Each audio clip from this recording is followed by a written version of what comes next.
দক্ষিণ পশ্চিম চীনের সিচাং স্বায়ত্তশাসিত অঞ্চলের তরুণ প্রজন্ম এখন ভাঙছে সীমানা, ছুঁতে চাইছে বিশ্বকে। গত ৬ দশকের ঐতিহাসিক অর্থনৈতিক সামাজিক উন্নয়ন বদলে দিয়েছে তাদের স্বপ্ন ও জীবনধারা। চলুন প্রতিবেদনে দেখে নেই কিভাবে পাহাড়ি এই জনপদের তরুণরা হয়ে উঠছে ওয়াই নট বা কেন নয় প্রজন্ম।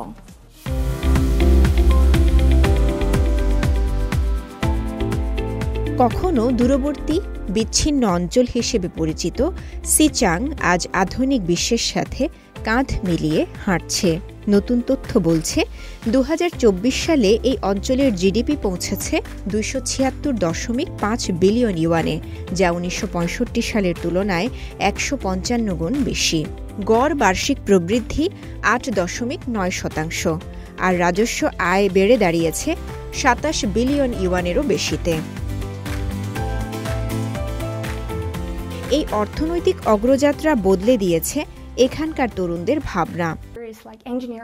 আসলে আমার বিষয় ছিল ইঞ্জিনিয়ারিং, কিন্তু পরে বুঝলাম এটা আমার পছন্দের নয়। প্রথমে ইংরেজি নিতে চেয়েছিলাম, কিন্তু সেটা সবাই নিচ্ছে দেখে ভাবলাম রুশ ভাষা ও সাহিত্য পড়াই ভালো হবে।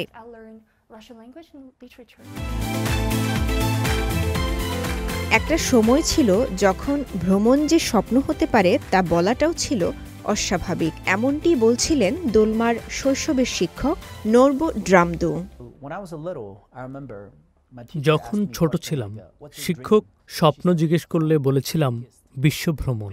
তখন মনে হয়েছিল সবাই হাসবে, কিন্তু এখন মাকে বলি আমি বিশ্বভ্রমণে যাচ্ছি, আর তিনি শুধু বলেন নিজের খেয়াল রেখো। এখন অনেক কিছুই সম্ভব হয়ে উঠছে।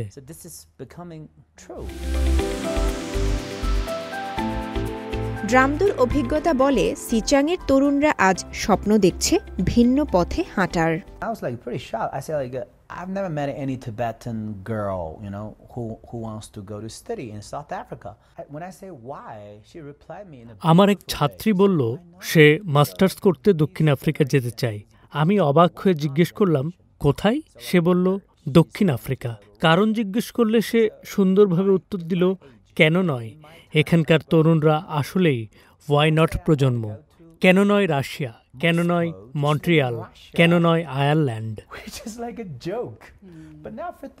সিচাংয়ের তরুণদের এই মনোভাব প্রমাণ করে যে তাদের দৃষ্টিভঙ্গি বদলাচ্ছে, যা আগের প্রজন্মের সীমাবদ্ধতার সঙ্গে সম্পূর্ণ বিপরীত। এই কেন নয় প্রজন্মের কাছে পৃথিবী এখন সীমাহীন। রাশিয়া, মন্ট্রিয়াল, আয়ারল্যান্ড কিংবা দক্ষিণ আফ্রিকা সব জায়গায় তাদের নাগালের মধ্যে। আর এই পরিবর্তনের পেছনে রয়েছে সিচাংয়ের ৬ দশকের নিরলস উন্নয়ন, যা নতুন প্রজন্মকে দিয়েছে অগণিত সম্ভাবনার দুয়ার। সিচাংয়ের তরুণদের এই কেন নয় মানসিকতা শুধু তাদের নিজস্ব সীমা ভাঙছে না, বরং পুরো অঞ্চলের জন্য তৈরি করছে এক নতুন দিগন্ত, যেখানে স্বপ্নের আকার যত বড়, সম্ভাবনার পথও তত বিস্তৃত।